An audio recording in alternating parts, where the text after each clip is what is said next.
Hello and welcome to episode 152 of the How to Survive podcast. My name is Chris, and joining me, once you see him, nothing can save you. Luckily for you, you can only hear him, Joe Shevel. Hello, how are you? I'm very well, how are you? Yeah, good. Excited this week. Yeah. Number of reasons. Yeah, go We're on. recording this in advance, so we recorded a couple of different openings. We have to make sure we upload the right one. So very well done to England for beating Belgium in the World Cup final. Yeah. A great achievement. Yeah. And really delighted that we bought those tickets to go witness it in person. Absolutely. Yeah, that's why we're recording the podcast extra early this week. Thanks to Gareth and the boys for being so hospitable. Yeah. And for having us on the pitch at full time to celebrate with them. Yeah, I thought your penalty was very well taken. Thanks.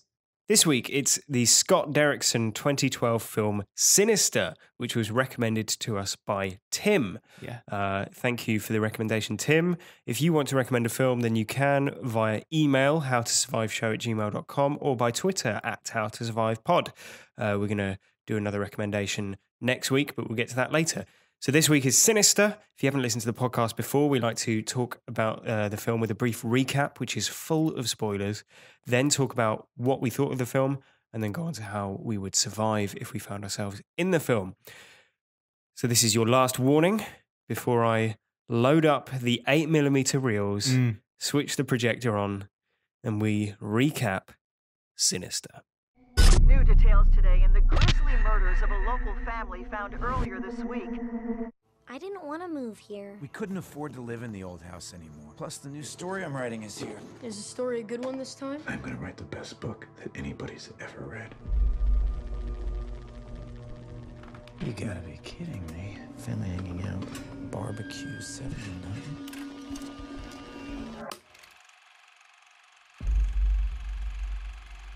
That's the family who lived here.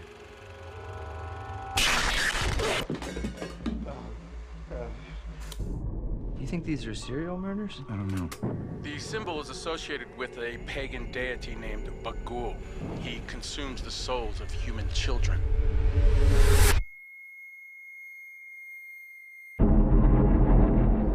I have never been onto something this big before. Chasing another hit, true crime writer Ellison Oswalt moves his family into a house in which the previous occupants were hanged, save for their youngest daughter, who is still missing. Laughs so far. Yes. In the attic, he finds a mysterious box of 8mm film reels, which depict various families being murdered in different houses. His investigations suggest a sort of daisy chain link between each set of murders. Each family moved from the house where the previous murder happened into a new house where they were then murdered, and in each case, a child went missing at the same time. Ellison begins drinking heavily and hearing noises in the house at night. The 8mm films begin to show a mysterious figure that wasn't there before, and Ellison discovers that it could be a pagan deity known as Bagul, whose mythology involves the abduction of children in order to consume their souls. He finds that out by Skyping with a university professor who's an expert in paranormal studies. Yeah, Vincent D'Onofrio. Yep. Popping up. Images of Bagul seem to take on a life of their own, and soon Ellison's 7-year-old daughter Ashley paints a disturbing mural of Bagul on the wall of the house. One night, Ellison discovers the ghosts of the missing children watching the murder films in his attic. He is suddenly startled by the appearance of Bagul in reality and burns the projector and the films. Ellison packs up his family and they move back home. Ellison is informed by the professor helping his research that some believe that images of Bagul act as gateways into his realm and that those who see them are vulnerable to possession, particularly children. Ellison realizes that by moving home from the previous murder house, his family are now part of the pattern. In the attic of their old house, he once again finds the film reels and projector untouched, this time with extended footage showing that in each instance the murders were committed by the missing children, who then disappear. Watching the footage, Ellison becomes dizzy and realizes that Ashley has drugged his coffee under possession by Bagul. And she says, "Don't worry, Daddy, I'll make you famous again." Yep. he wakes up to find himself tied up along with his wife and son and is helpless as Ashley murders them all on camera with an axe before disappearing with Bagul. Great stuff. And that was Sinister. Sinister stuff indeed. Joe, what did you make of it? It wasn't that good, was it? Okay. It was okay. I know I often come across like I'm down on a movie, so I'm doing my absolute best not to be just to Yeah, you're not tearing trying to it down just unnecessarily. slate it. It was fine, but not that good. Yeah, it starts off. It was disappointing, I think, more than anything. Yeah, it has more potential. Ethan Hawke's a fine actor. Yeah, Juliet Rylance, fine actor too. Premise is ropey, and the execution is pretty ropey too. I think it starts off promisingly enough. Yeah, doesn't it? And then it in no way really fulfills its potential. It's quite shallow and tasteless. I thought. Yeah, as it progresses, the 8mm stuff, I think is quite effective and creepy. Yeah. So much so that I'd almost just want to see a silent horror movie that was shot on 8mm because that's by far the best. Do you think parts of the film? Those parts were shot on 8mm? Yeah, they were. They were genuinely shot on 8mm. Yeah. And I know you can get plugins and things that do it for you now, but I do think that there's no substitute when you can get it. For the real thing. Like the haunted tape stuff, less so when it's found footage. I think it's always interesting. It's always an interesting premise. The idea of the extra, dimensional, extra sensory stuff going on. Yeah, your camera catching something happening, the naked eye can't see. Yeah, like revealing hidden things and shadows and all that sort of thing. And it's by now it's a well-worn trope, isn't it? Yeah. I thought there were some odd tonal shifts as well. Yes, particularly with Deputy So-and-so. Yeah, he's played by James Ranson, who was Ziggy Sobotka in season 2 of The Wire. Yeah, if you remember that. Yeah, and his deputy character returns as the protagonist of Sinister 2. Really? Which I haven't seen, but that's my understanding. Well, that's pretty much everything you need to know. He's an odd character in this because he comes like sort of sandwiched between the murder tapes, and he's sort of bumbling and awkward and all this sort of thing. And the fact that he's called Deputy So-and-so, even that's how he's credited. Really? Yeah. I can only assume that he's there as comic relief. Yeah, but he's not very funny. No, and like the interactions with the main character, with Ellison, they're so stilted and odd. Yeah. That it's just a really bizarre tonal shift. Because at one moment he's like being denigrated by the sheriff, being like, autograph-seeking chump. Yeah. And in the next scene, he's like, oh no, actually, I have a degree in criminology and I can help you a great deal. Yeah. And he's like really competent. But then he's like, oh, it might be squirrels. Squirrels get in the attic sometimes. Yeah. You should check for squirrels. But that's like he's patronizing him. But it's like... but then he's on this side as well. But he's not patronizing. I don't think that's supposed to be him being patronizing. I think that's supposed to be like a joke for the audience, right, where it's, sort of, oh, this guy thinks it's squirrels, as if it's going to be squirrels. Yeah. Like Sinister, the squirrel horror movie. Like it kind of satisfies the whole, like, why don't you just go to the police? Yeah, sort of. The film at least tries to excuse that, doesn't it? Because he's basically unpopular with law enforcement because of the content of his previous books. Yeah. And at one point, after finding the first video, he calls the police and then decides not to. Yeah. Because he doesn't believe that he'll get the help that he wants. Yeah, exactly, because of his previous work. I think there's some like themes that go unexplored, which are sort of, again, they're established and then sort of left to wilt away.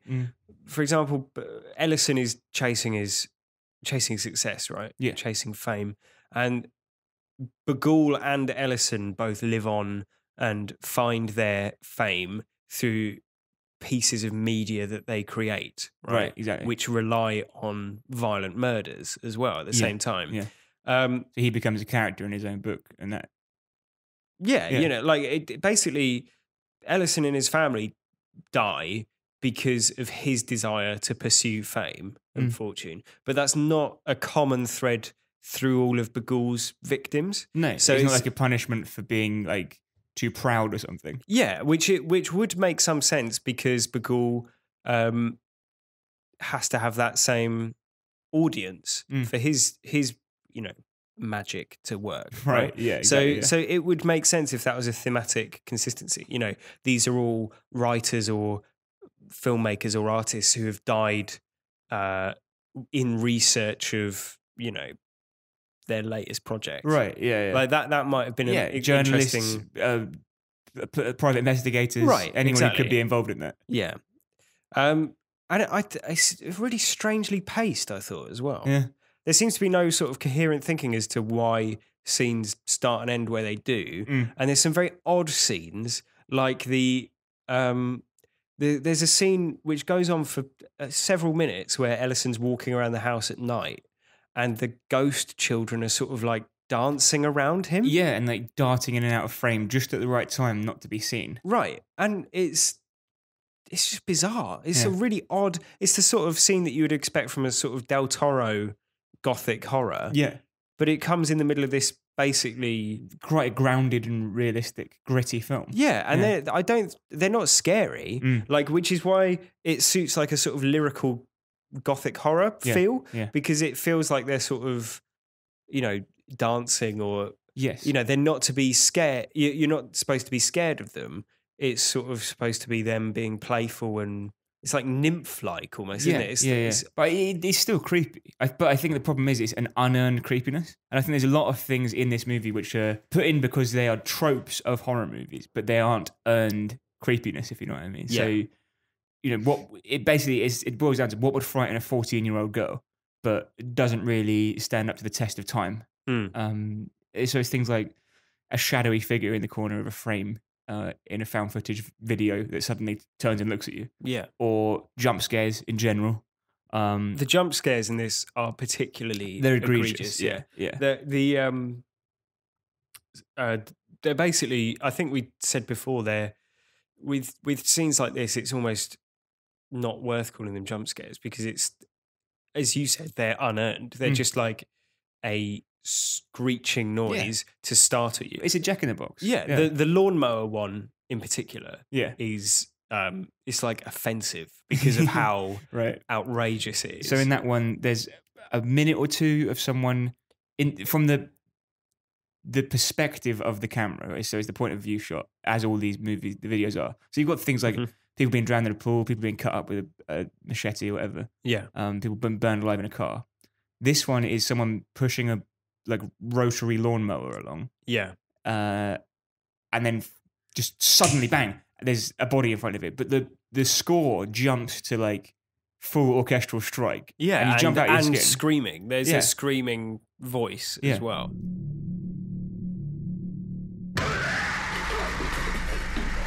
It's not good. They're cheap. They're cheap. Just one thing that I noticed when I was researching this film, C. Robert Cargill, who's the writer, and Scott Derrickson, they're on record as saying that they wanted to make a film that was about fear. Right. And specifically not startling people, which is like mission failed. Yeah. Which is mission avoided. Exactly. Yeah. And I think when people think of Sinister, it is the thing that they think of, right? The jump scares. Yeah. I knew we'd seen it years ago together when it first came out in the cinema. And I Yeah. couldn't remember it for the life of me because it just blends in with all these other Conjuring, other things like that. Well, we'll get onto that later. Yeah. But like we were saying before, like there's things that are unearned in it, and it doesn't feel like a fully fleshed out. It's not horror in the way we like Hereditary, right? Where it's a drawn out hour and a half horror, where the horror is a personal horror and you can really relate to it. Like seeing dead children walking around a house is upsetting, but it's not particularly like, as soon as it's off screen, you're like, well, that was weird. Yeah. And drawing creepy things on the wall. And when did that become a thing in horror movies? Yeah. It's basic, isn't it? Yeah. Absolutely no relevance to the plot when the kid was doing it at school as well. That's the older kid. I suppose I don't get the thing about the older kid drawing at school. hangings. Yeah. Right. 'Cause I is get, he is it haunted? supposed to be? Yeah, I suppose that's the implication. So they're both haunted. So did they both die? Either it's that or it's that the I think maybe the teenager is supposed to be a red herring because Right. he has Night terrors. night terrors. Yeah. The first of which involves him sort of contorting out of a box, Yeah. which is one of the strangest scenes. Yeah, yeah. To have it as a red herring doesn't really work because But he's got long hair and Yeah. he looks a bit sort of like he would be into metal. yeah, And I think that's the red herring element is maybe that you think, because I mean, it's obvious throughout the film that the missing children are somehow responsible for Right, the deaths, yeah. right? So I think maybe it's trying to lead you down the garden path in the sense that it's making you think that he's going to be the one who ends up killing the family. yeah. But the problem with that is it doesn't really No, No. you don't have enough of him. no. In And the- like the thing that happens at school is you hear the mum shouting, "Why did you do that? Why did you draw that on the thing at school?" Yeah, So why didn't we see that? Why didn't we see Yeah. that scene? yeah. The painting on the wall stuff Mm. that at least comes into play because after she murders her family with an axe, Mm. the tape is named Painting. house repainting or something Right. like that. Yeah. Right. So there's an obvious like little sinister Mm. wink to the camera there. It's just not good enough. It's not good enough. I think the worst part of the tropes and weird shit that happens Yeah. when he finds the extra reel labeled like extended cuts. Yeah. And then finds out the children are behind the killings. Yeah. But then they like walk up to the camera and do the shh gesture. Yeah. And it's maybe the cringiest thing I've ever seen in Yeah. a movie. See also the bit where Ashley stands in front of the running projector Yeah. and she tilts her head and all the kids on the screen tilt their head to match her. Yeah. It's It's imagery from a music video, right. but not It's just from a horror it's movie. yeah.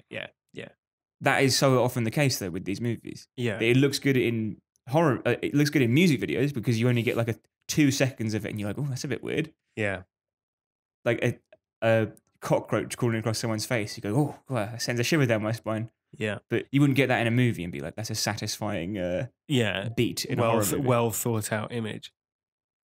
But I don't want to come across like I'm completely down on it, like I said earlier. Mm. And I think the best bits were weirdly when Ellison is walking around the house in silence, because you have some interesting camera work there. You have, and for once he's not explaining everything he's thinking. Yeah. Right, I'll come to that in a little while because I think this is the weirdest directorial decision in the movie, but it does become significantly less interesting when he is explaining everything. But in this moment, he's not. You just walk around the house, looking in rooms, Yeah. and they're darting in and out. The problem is the children are bad actors and they have no real presence. Like you said, they're nymph-like, and it's like, are you supposed to be creepy? Are you supposed to be scary, or are you supposed to be playing? Yeah. Right? It's like, and they're not being creepy. They're just in makeup. Other than that, It's they're just only like, their faces that are in makeup as well. Yeah, they It's look not their arms. yeah, like a ballet class or something. Right? Yeah. Yeah. Exactly. Yeah. It's like a dance. That aside, I really enjoyed the soundtrack. I think that was probably the most interesting thing about the whole movie. But Definitely. but the movie relies on it so heavily that it is virtually just a music video, right? Visually, there's nothing scary. Like I feel like the editor must have been like, "What the fuck have I got?" Like I've got like hours and hours of Ethan Hawke just watching a video in silence, and then occasionally tutting and rolling his eyes and drinking. And then scenes of Ethan Hawke looking in a dark room and then looking in another, right? But that is made quite scary when you have that weird like, industrial post-rock score over the top of it, which is it's good. It's creepy. Because there's no sound on an 8mm reel. No. And so they replace the silence with a sort of, post-rock or sort of post-industrial droning sort of soundtrack. If you ever listen to Godspeed You Black Emperor, it has the same sort of effect. Sure. But in that case, just listen to Godspeed You Black Emperor. Yeah, but those are the best. I think the soundtrack is very effective at sort of creating an atmosphere all the way through. In certainly during those 8mm sections, and it feels like it's lacking in the rest of the film. Yeah, the problem is like you said, when there is no sound on an 8mm, that makes the scream, the jump scare, that much more annoying. Yeah. Because that wouldn't be possible. I agree. And if you know, but I don't think it's supposed to be diegetic. I think it's just No, I know, supposed. but It's just to That's Yeah. why it's so annoying as well. Yeah, exactly, Is yeah. that it's just It's a put decision, there. yeah. It's just put there to make you jump. Annoying. So as I said before, right, the movie is incredibly spoon-feedy, right? Ethan Hawke just explaining every single frame like it's a complete revelation to him, right? Yeah. So he'd be like, "Wait a minute, this is the video of the murders from in this house. That's in my garden. That's the tree." And you're like, "Fucking obviously, like, Yeah. shut up for a minute." And then if he's not talking, he's writing it down.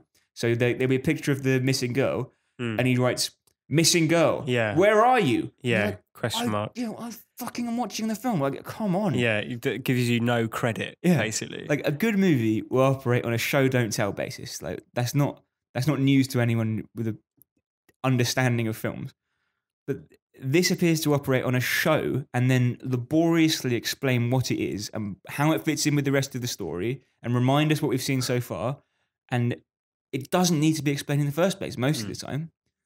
I'd pretty much given up all hope of them letting up on that particular decision to have him explain everything at the end. Yeah. And then when he starts watching those extended cuts, he sees the first one and he's like, I can't remember the missing girl's name, but he's like, Yeah. "Oh, that's Sarah." Yeah. And you're like, God, if you say that the next one, that's Johnny. I'm And like, he does. Yeah. No, and he says, "These are the kids who went missing." Yeah. I'm like, oh my God. Fucking obviously. Like, Yeah. like I don't understand why they put that in. Yeah. It's just so annoying. It's patronising. It's patronising, yeah. But even like a 13-year-old who this is probably really aimed at Yeah. would be able to understand the film, I think. Sure. Yeah. I think. Yeah. Definitely. What can you explain? Like, why do you think they did that? Why? I don't know. I mean, it might be that in the moment, Ethan Hawke felt like that was. I mean, there must just be no explanation other than that they want to spoon feed people, basically, or They they're don't want to leave it to worried. doubt. Worried, yeah, they don't want to Yeah. leave anything to doubt. Yeah, that's a good way of putting it.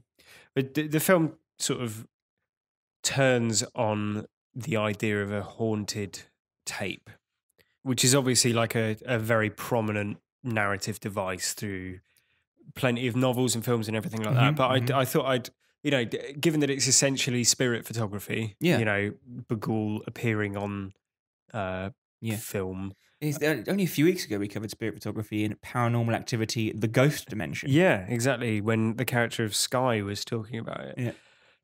But spirit photography essentially began in the 1860s, where a guy called William Mumler took a double exposure photograph by accident and thought it was a ghost and then realised what it was. Yeah. And basically he realised that he could con people into believing that he was a medium, and he would basically get the families of Civil War casualties in and get someone who looked, superficially like their relative separately and double expose the image when, the person wasn't there. So it's like, oh, look, they're with you. He prepped the Polaroid in advance and did another one over the top. Right, of it, sort of thing. exactly. Like a woman. Yeah. Just explain what a double exposure is. So double exposure is basically where, with old celluloid film, when you take a photo, you're exposing light to it, and it burns the light onto imprints the celluloid. image onto it. Right. Double exposure is doing that again, which means that you end up with a sort of ghostly image of, the other image on the celluloid. So you might see it in, basically spirit photography is just that. Yeah. Like that is all spirit photography is. Yeah. That's how every single photo of, oh, look, I took this photo of my nan's living room and my granddad's there. Yeah. Like, oh, it was an old film. Yeah, exactly. Yeah. So I think that's how they did the fairies in the garden. Yeah, right. Like any purported photograph of something spiritual, 99% chances double exposure. Yeah. And Mumler was eventually rumbled because he was using recognizable people from like around Boston where he was doing it, I think. And so it's just like, well, that's not my cousin. That's Steve. It's Mickey Rooney. I have a beer with him every 3 weeks. Yeah, but then of course the other part of Sinister is it's not just spirit photography; it's snuff films as well, which apparently originated in the Manson era and Marilyn or Charles? Charles Manson, and Ed Sanders used the term snuff film when he wrote a book about the Manson murders in the 1970s. Okay. Saying that apparently that's part of what they were doing in the 60s when they were The killing those Mansons actually made snuff movies. allegedly, according to this writing by Ed Sanders. Okay. I hadn't heard that. Yeah, I suppose the modern day equivalent of these sorts of things, like both spirit photography, or mainly spirit photography, I suppose, are sort of doctored photographs, photoshops. Photoshop, right? Slender Man. Yeah. Did he start? Because Slender Man is to be clear, it's a movie coming out for Slender Man this year, which we're really excited about, obviously, because we love unnecessary horror movies. Yeah. But it's based on a video game, like a mini clip video game. But Slender Man started as a creepypasta, Right. which, I mean, creepypasta, I think, is just like a sort of twee internet name for creepy story. Yeah, it's basically those chain letters. Send this on to 100 people. And there's a few different photoshopped old photographs which have invariably groups of children, and then in the background what appears to be a very tall, featureless faced man in a suit. Right. And that's the origin of Slender Man, and then this whole like internet mythology built around him. You had like a YouTube series called Marble Hornets, which was like a found footage thing to do with Slender Man, where a guy's friend left him a load of videotapes, and he was going through them on this YouTube channel, like one by one, and started to realize that someone was stalking his friend, basically. Slender Man was doing it, was he? Yeah, exactly. And there are games I've played the game. Right. I believe there. Yeah, there.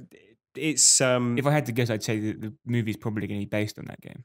I don't know. I think it's all based from the same source, and I think it's like a free from copyright thing because it's just made up. Yeah, it's just it's not the creation of one person. It's like, hundreds of anonymous internet users have built this sort of collective mythology about him. Yeah, so the Slender Man thing, I think that's pretty obviously an influence on Sinister, particularly. Like the design of the person, of Bagul.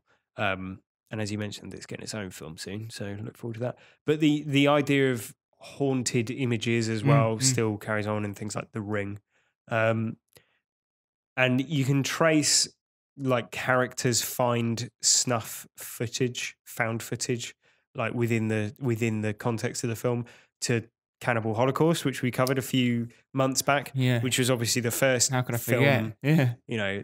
So this is said to be the first found footage film. Yeah, but it's found footage in the same way that this film is found footage. The characters find footage. Right, exactly. Right. Yeah, the characters Whereas find in Blair footage. Witch, you were meant to have found the footage. Yeah, exactly. Someone has found the footage. But I think it's also not unlike something, Sinister, I mean, is not unlike something like Evil Dead, where you have a document, the repeating of which conjures up a demon. Yeah. So, yeah, and interestingly, there's a televangelist called Billy Graham in America. I mean, where else are televangelists from? Yeah. But he said that I think he's dead now, Billy Graham. I'm sure he is. Yeah. But recently, he was at 98. Right.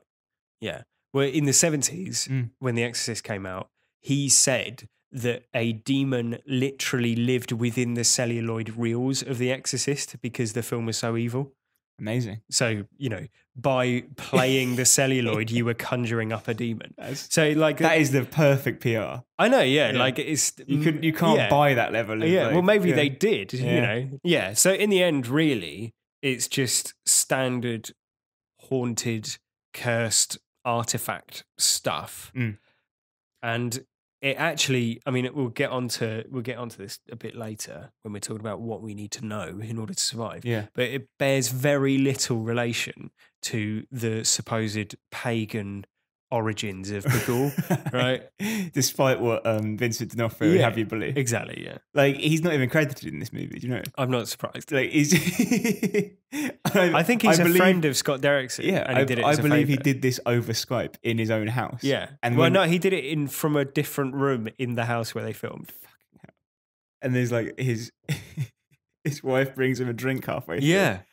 Like, where the fuck's... It's probably Ethan Hawke's wife. Yeah. Oh, my goodness. So with all the like snuff footage thing, do you think that there's a certain line of taste that gets crossed? Yeah. Yeah. I think it's when children are burned alive by children. Right. And But then we've watched Children of the Corn, for example, not too long ago. it wasn't that good. I wasn't like, this is tastefully done. No, but I think the violently murderous children Yeah. thing in particular doesn't work so well when it's a grounded It can. reality. I mean, we need to talk about Kevin. Is it a movie about a child serial killer, which is genuinely upsetting and is like earned in that aspect because it's such a drawn out and tense drama. Yes, I agree, but This is that different. is not a titillating horror movie. Not provided That's this. it's a realistic yeah. kitchen sink drama Yeah.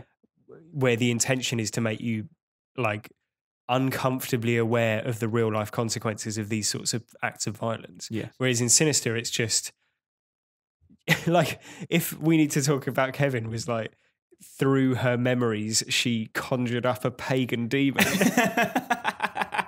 Then it would cross the taste line again, wouldn't it? Yeah, Right. it would, yeah. So in Sinister, it's like you're watching families being sort of not necessarily gruesomely killed, but sort of like there's no dignity to the way in which they're all dying. No. And the fact that children are doing it as well, it somehow, to me, crossed a sort of taste line. Right. It feels a bit like Hostel, right? In as much as like there's innocent victims, right. right? The parents, it's not that the families have sinned. They're Yeah. just like in the wrong house at the wrong time. Right. Innocent victims and innocent perpetrators as well. Mm. So it's like, well, who's the villain in this piece? It's Bagul. It's Bagul, yeah. But you can't really see his like influence over the movie as clearly as you'd need to for that to work. Yeah. I think also when you compare it to, say, Children of the Corn and all the various other, The Omen or whatever, right? They exist in a sort of campy 80s horror Yeah, pantomime style, villains. right? Yeah. Like the Children of the Corn children. They're as funny as they are scary. Yeah, and also they are basically Sinister is just do you know that film Maniac? The where it's- first person viewpoint with Elijah Wood. Right. Basically, for the 8mm murders in this, you're watching, you could be watching anyone commit murder, and then a child walks in front of the camera like a gotcha. Yeah. Like, oh, it's actually a child that did it, which makes it even worse that he was like graphically slitting the throats of his mother and father. But it doesn't make it. It just makes it like, well, yeah. But it's obvious. I just feel like there's a tonal disparity because of the era in which this was made, where it's sort of trying to be grounded and gritty and it's high budget and it looks good, it's well shot, well made film. Yeah. Whereas in Children of the Corn, like you say, it's a pantomime essentially. It's a B movie. Right. Yeah, B movie. Children of the Corn is like an exploitation film, whereas this is exploitative, like in a different sense, and it's unpleasant. Yeah. But the difference as well is that if you could those they're called like pop characters. You know the ones I mean? Yeah, They the got, little doll things. Yeah, they got big heads and Right. they're like kind of like South Park characters if they were made into models. Yeah. And you get them for like Han Solo and Leia and stuff like that, right? You can get those for say the Children of the Corn, probably. Yeah. What's the kid's name in that? Zachariah or whatever. Yeah. You can get one for Bagul, I'm sure. But you can't get them for the kids. No. Because they're just like normal kids with shit face paint on. There's no effort to characterize the children. You get one for Poltergeist, probably. You get the kid in that. You could probably get one for Reagan in The Exorcist. Yeah. These are all kids in movies who are scary. Yeah. But Samara from The Ring. Yeah, absolutely. Yeah. But there's no effort to characterize the children in this. It's just, isn't it like, oh, you know, you think a murder's bad. Imagine if the murder was done by a child. Who's the victim? That's in this double film? bad. Who's the victim of the film? That's the question. Well, the victim is Ellison, his wife, and his son. Yeah, but he's also the protagonist. Do you know what I mean? Yeah. It doesn't. I don't know. Because his daughter's meant to be the victim as well. Because but you don't see that. No. She's like seems pretty happy, but she's like, yeah, fine, Yeah. cool, get to go in the movie. Yeah. It doesn't like. It's rubbish. Yeah. There's no stakes throughout the movie. No. Because either you know exactly what's going to happen or you don't care. Yeah. And then the revelation at the end of it, there's like no consequences. It's just like, well, who cares? Yeah. We covered Insidious a few months back. Yes. I think, like Insidious, Sinister exists in a sort of post-paranormal activity world. And it's one of the many, you know, spooky story films, often produced by Blumhouse, Jason Blum's production company. Yeah. That came out in the early 2010s, none of which are very good. Yeah, I mean, you've got... So what you're saying is like there was a shift towards, for a little while, the like haunting genre. Yeah. With Paranormal Activity, things like that. Yeah, much as there was a shift towards torture porn in the early to mid 2000s. Yes. That is, you know, these horror tropes, subgenres come in waves, you know, and stick around for a few years and then go again. And just to show you how rote the this particular trend became, these are all films that came out between, I think it's in about a 5-year period. Okay. And there are many more than these, but these were the recognizable names, basically. Okay. All of the Paranormal Activity films, including the sequels. Right. So there's Paranormal Activity, Paranormal Activity 2, Paranormal Activity 3, Paranormal Activity 4, Paranormal Activity, the Marked Ones, and Paranormal Activity, the Ghost Dimension. Yeah. Insidious Chapter 2, Chapter 3, etc. Lost Key. Right. Yeah. Sinister. Yeah. Sinister 2. Yeah. Dark Skies, Oculus, Ouija, Ouija 2, I think there was as well. Yeah. The Last Exorcism, The Awakening, might have been an Awakening 2 as well. Grave Encounters, The Devil Inside, The Pact, The Possession, Mama, The Conjuring 2, Annabelle, Annabelle 2, and any other various sequels and spin-offs that I'm sure I've missed. Yeah. Like, there's just, you could take a scene in isolation from any of those films and they would fit into any of the others because they're all those generic, like, there's a demon / spirit, whatever. We're in an old house and it's going to take a child and we need to do something about it. Yeah. So the exception, I think... Stick some random horror iconography in. Yeah. The exception is Dark Skies, the twist for which reveals something other than a demon is responsible, which I won't give away. C. Robert Cargill wrote Sinister, and he said he wanted to create a kind of Willy Wonka, Pied Piper figure, luring children to their doom. Right? Did you get a sense of that? No. Yeah, neither did I. There's no luring involved. No, it's corruption, isn't it? It's not. But there's nothing in it for the children. It's like I was saying earlier. Yeah, there's no like he seems to appear in a picture. Yeah. In the video, and then the children kill their parents. There's no logical path. No, none. I was doing some reading around of the film, as I mentioned earlier, and Bagul has got sort of quite a distinctive visual design. Would you agree? It's it's distinctive but very generic horror Slipknot from mask, this top era. hat. Right, Yeah. Slipknot mask, right? It's obviously very influenced by the what I think is called corpse paint of Norwegian black metal bands. Yeah. Right. Is corpse paint the stuff that the Insane Clown Posse wear? I think it's more specifically like dark around the eyes, or Or is that what Insane Clown Posse do? I'm not. I can't I'm not remember. a They massive. I'm kinda- not a juggalo, so I'm not a Yeah, you massive said it. scholar of their work. I've seen your tattoos. Yeah. Again, Scott Derrickson, I'm afraid, is A juggalo. condemned by his own words. Right. Once more, because I think Bagul's design, given that it is just creepy makeup and nothing else, is sort of indicative of the levels of creative bankruptcy that operate within this film. Yeah. And this is what Scott Derrickson said in an interview with Gizmodo. I went to Flickr and typed in the word horror and got hundreds of thousands of horror photography images. I whittled it down to maybe 15 and sent those to Cargill, meaning C. Robert Cargill, the writer, and he picked out one that he really liked. It suddenly occurred to me, what if it was exactly this? So we bought the picture for a couple of $100 and gave the guy a concept design credit, and that's the look of Bagul. So basically, they Googled horror. They literally searched for the word horror. Yeah. In a search engine. Yeah, and found an image, paid the designer, and that was their design process. It's starkly different. The movie we're going to talk about next week is a Peter Jackson movie from the 90s called Braindead. Yeah. The creature design in Braindead is like almost like... It's astonishing, yeah. Like it's Synecdoche, New York levels of like creature design. Yeah, it's crazy. It is mad as well.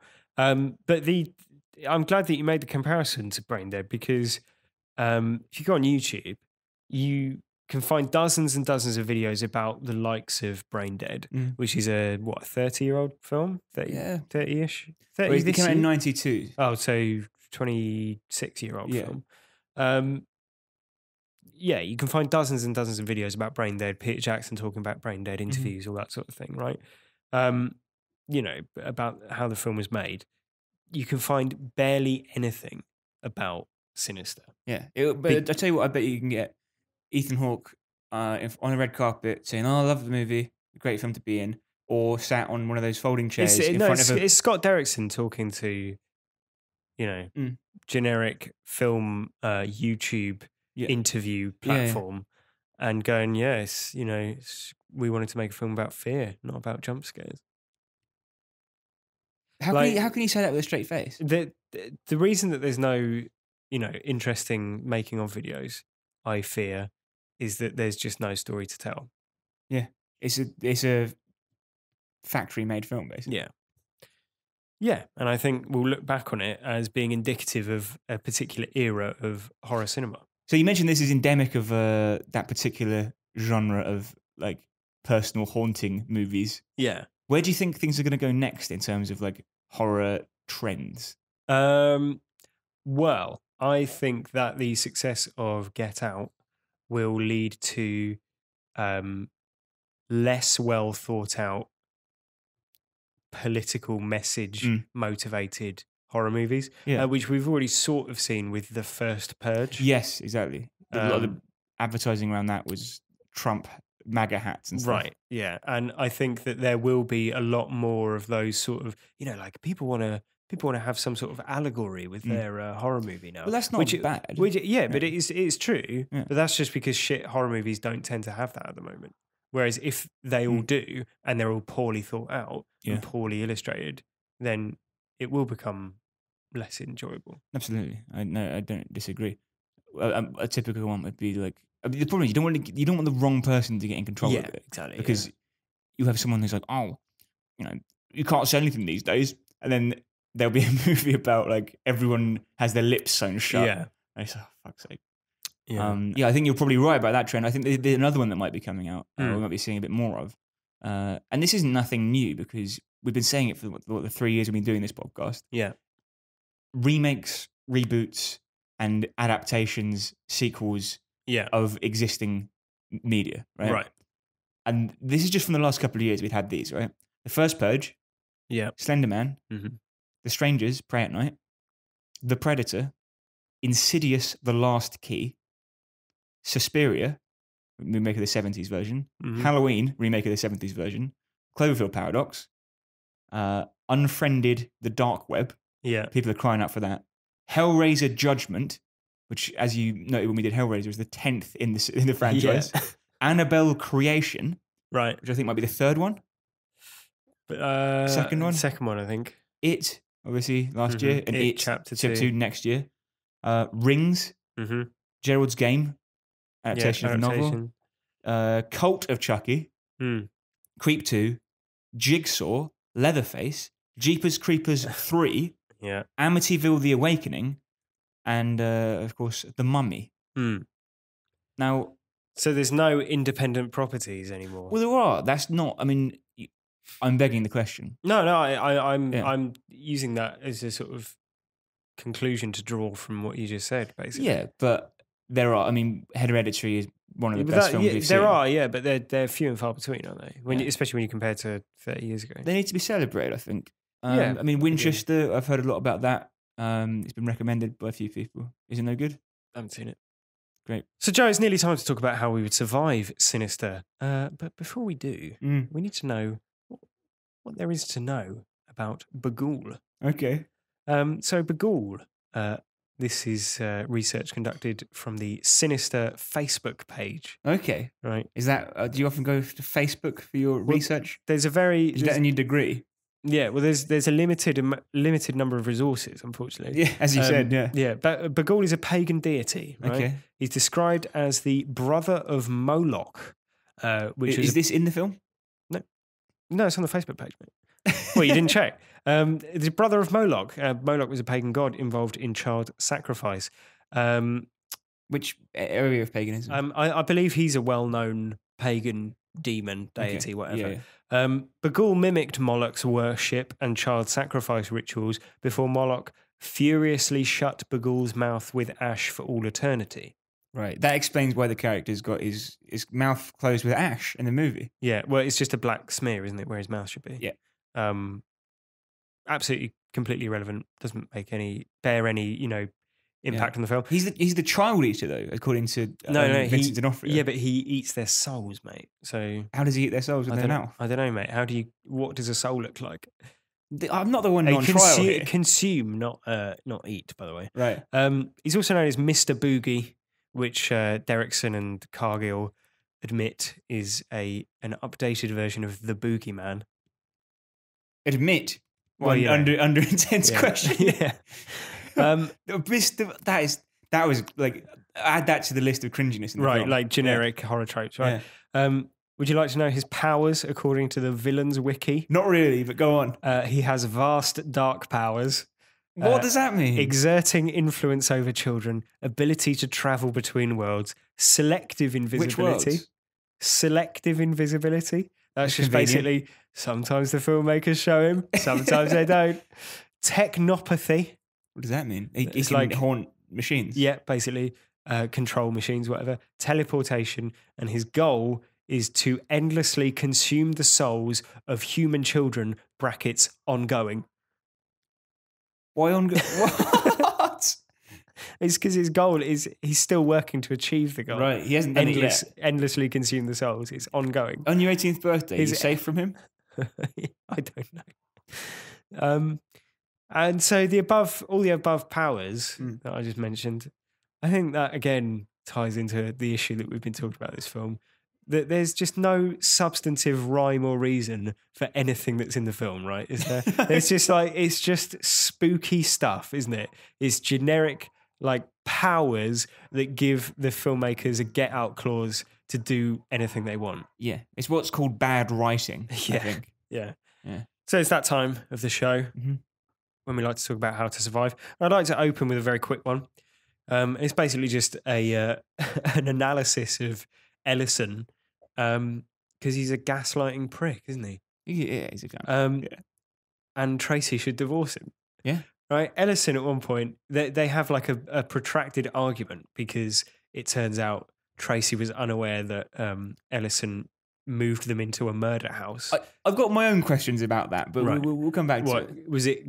Why couldn't she have Googled it just once? We'll come to it. Here's a quote, right? Basically, early in the film, Tracy, when they're moving in, says, "You didn't move us in 2 houses down from a crime scene again, did you?" And he says, "Nope." But he's not lying. Yeah, and he said, "Yeah, do you know what? I was worried when I was writing this that you would sympathise with his line of logic, right? Because later on he says, "You asked me if we were living 2 houses down from a crime scene, and we're not," which is the ultimate mealy-mouthed prick excuse. Yeah. And if I was Tracy, I'd fucking divorce him on the spot for being such a dolt. Right.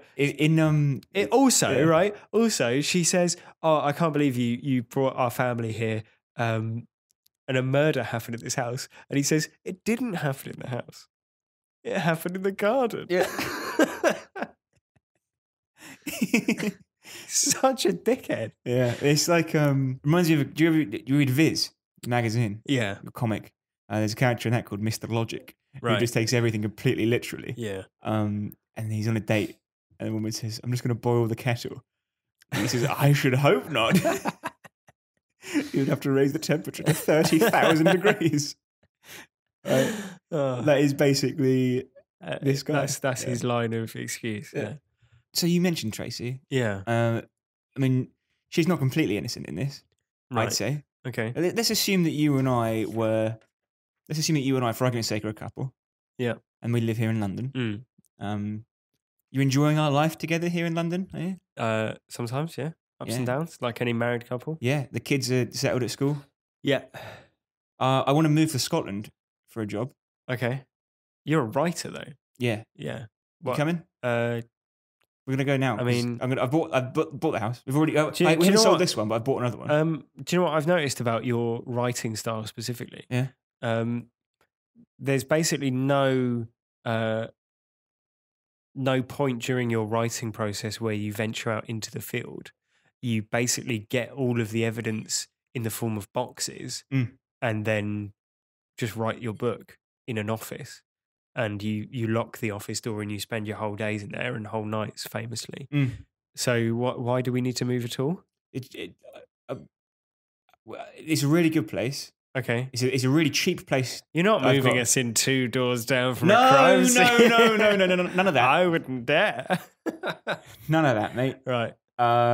Would you be curious about the case, at least? I mean, it depends. If your partner had made a career of writing about, like, incredibly violent, distressing crimes. I like that she says again as well. Like, so you haven't moved us down 2 doors down from a murder scene again. Yeah. And he's like, yeah, no, I haven't learned my lesson at all. Exactly. In fact, I've unlearned it and I've done the worse than I did the first time. Yeah. God almighty. I mean, they in the movie, right, they've cast Juliette Rylance because she's a captivating screen presence. Would you agree? She's okay, yeah. I think she's good. Right, okay. And I heard the trailer played out in audio for some reason the first time. Yeah. For reasons. And I thought it was Emily Blunt. Right. And similar style. And she has a full range and plays a woman who's obviously very confident and very clear in what she wants, which is why it doesn't make an atom of sense that she wouldn't be asking a lot of questions about why they want to move house, and particularly when, as I said, this isn't the first time he's done it. You'd expect that she should be demanding a lot more from her husband. Yeah. Not asking the minimum amount of information. Yeah. Why are we moving there? Yeah. It's not too much to ask, is it? No, and the fact that she's like, I don't want to know. No, you would want to know. You would definitely want to know. You might not want to know, like, the specific details or whatever. Speaking of not learning your lessons, by the way, we mentioned earlier that Ellison's son suffers from night terrors, and the first night terror results with him popping out of a box. Yeah, popping out of backwards a moving box in a Boston crab position. Yeah, like a sort of exorcist crab walk homage, right? Do you know what Ellison does the next time he is walking around the house and is confronted with a box that looks suspicious? Sets fire to it? Opens it with a kitchen knife. Right? Literally jabs a kitchen knife in the cardboard flaps to, like, pry it open. Yeah. Like, there's evidence that your son at night gets into cardboard boxes in this house. It happened, like, the previous night. Yeah. And he's jabbing, like, a 10-inch kitchen knife into it. It's absolutely mad. Fucking hell. You should have some sort of safe box opening policy, really. Yeah. If you're the Oswalds. Bad name, isn't it? Ellison Oswald. Yeah, well, it's I forget the first name. It's basically the writer named him after two people that inspired him. Yeah. Right. First one was some sci-fi writer, somebody Ellison. Right. The second one was Patton Oswalt. Really? Yeah. The stand-up comedian, Yeah, and like yeah, weird-looking yeah. guy. Yeah. Who would you be? Who would you name your character on that basis? Cohen.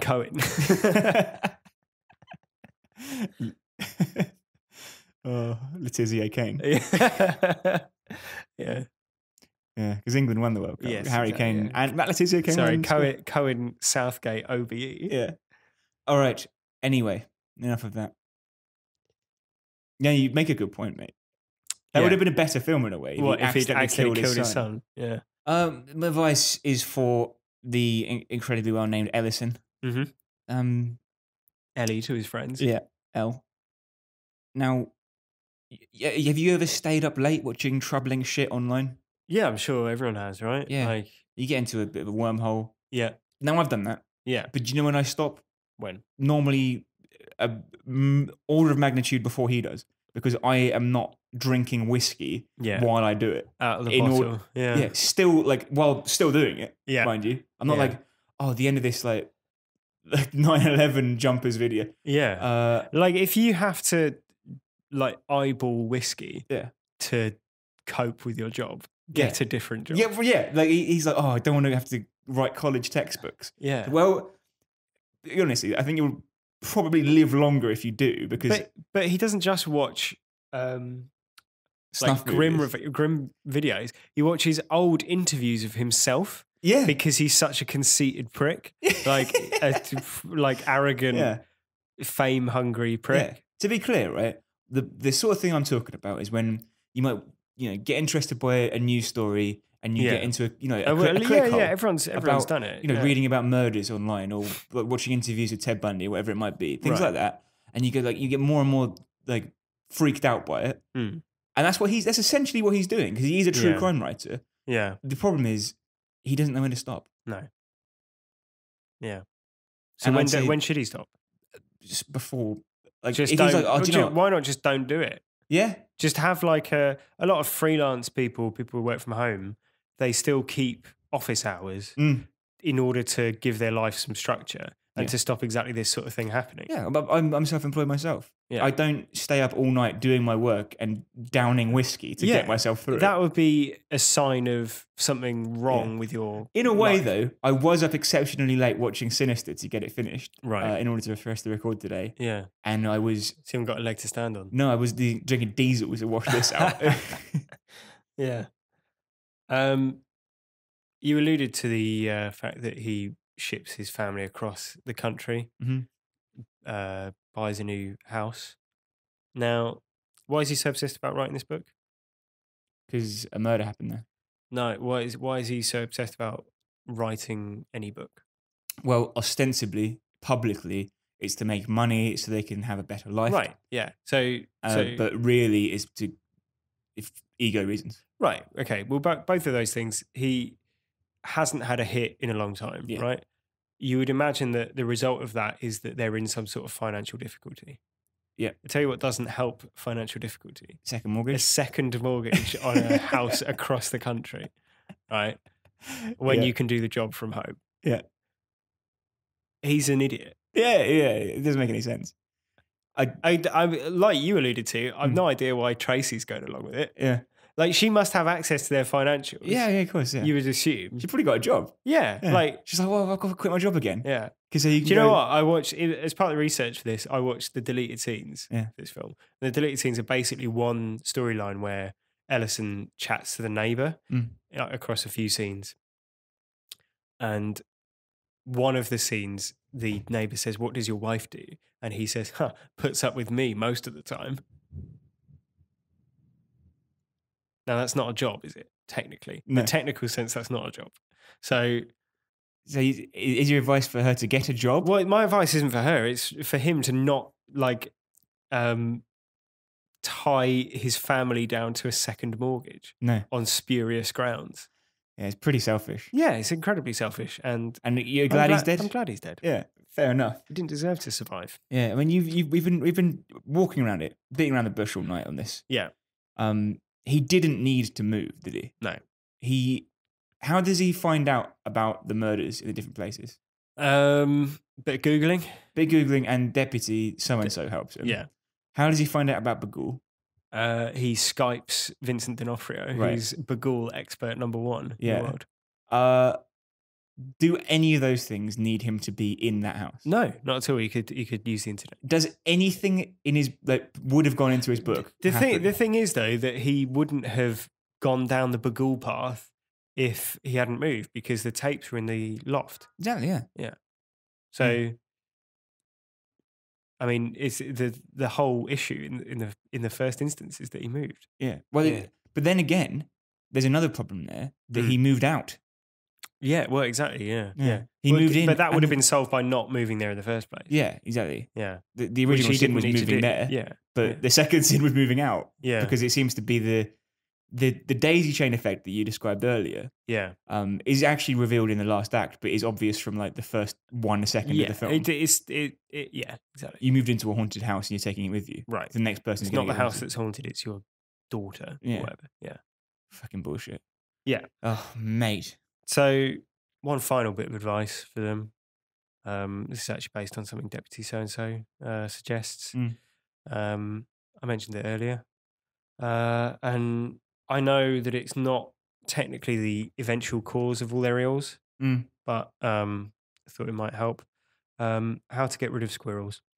Get rid of any nuts or berries or acorns from your garden and use squirrel-proof bird feeders.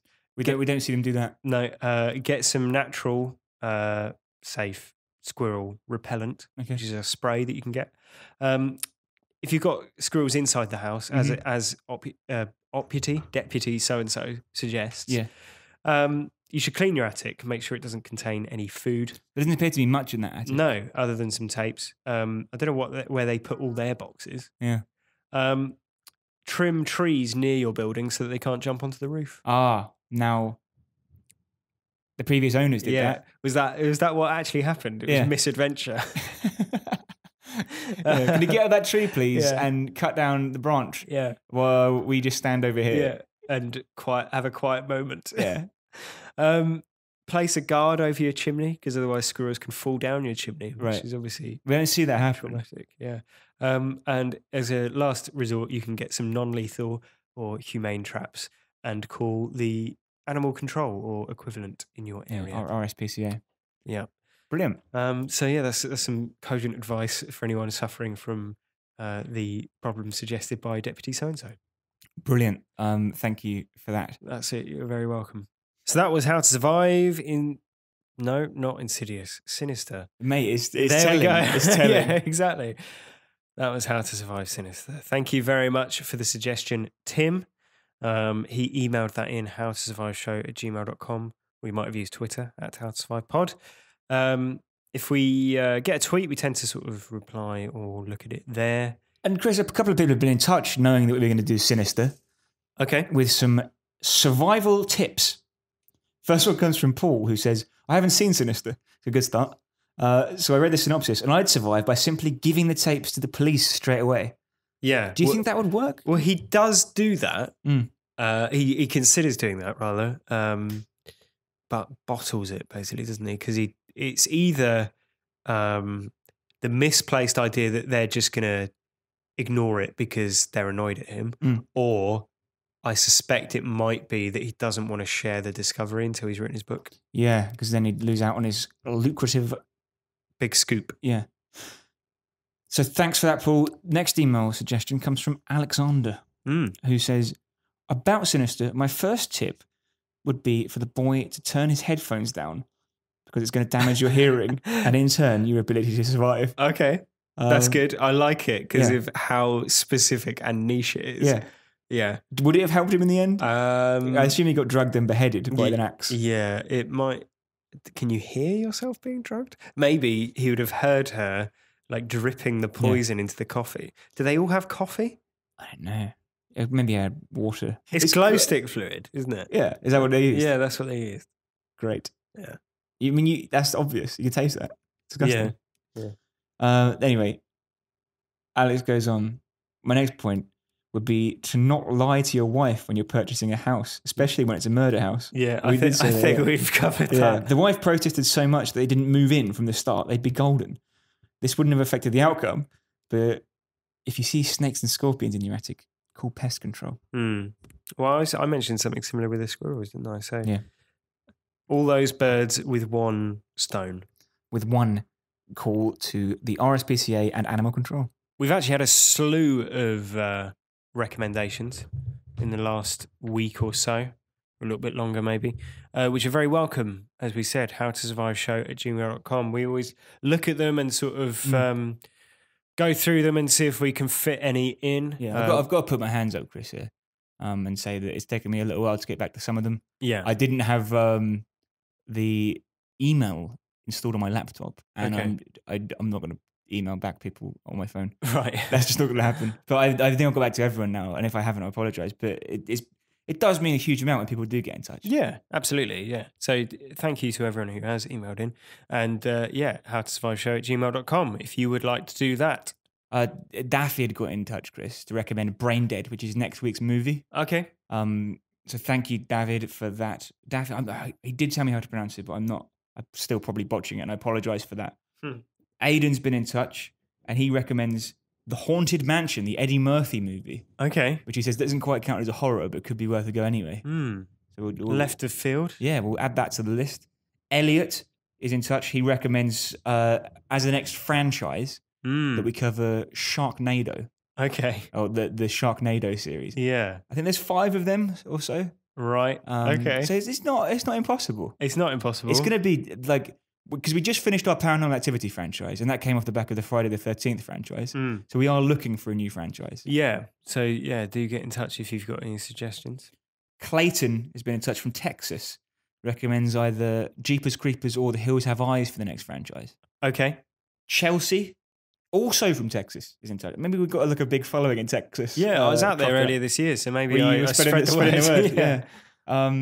Chelsea recommends a couple of Rob Zombie movies, 31 and House of a Thousand Corpses, which is already on the list from another listener recommendation. That's another one for that one. Yeah. Right? Ilana in Canada says Horror Hell House LLC. Familiar with that? No. It's on the list anyway. Okay. Kia has been in touch. Recommends Creep 2. Yeah, we've had a few people recommending Creep 2, right? Absolutely, yeah.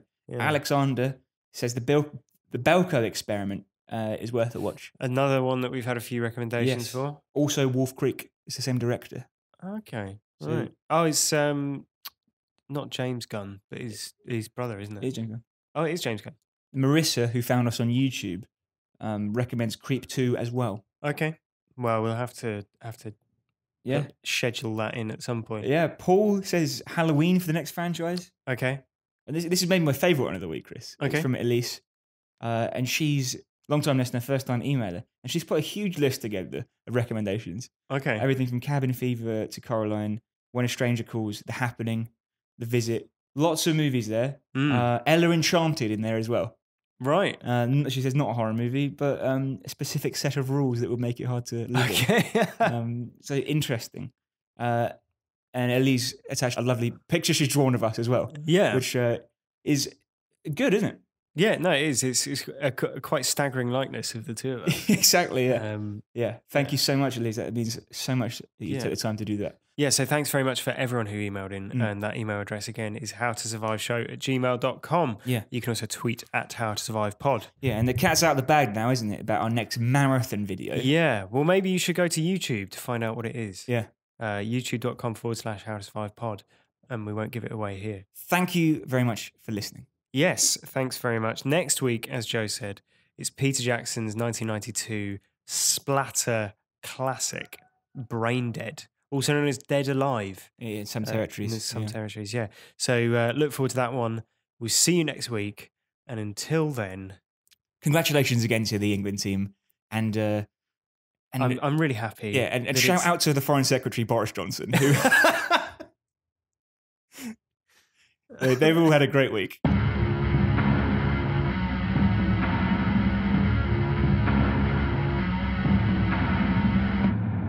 maybe he would have heard her like dripping the poison into the coffee. Do they all have coffee? I don't know.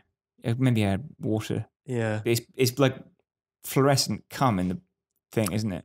It's like disgusting to look at. Why use that word? That's what it looks like. Is it?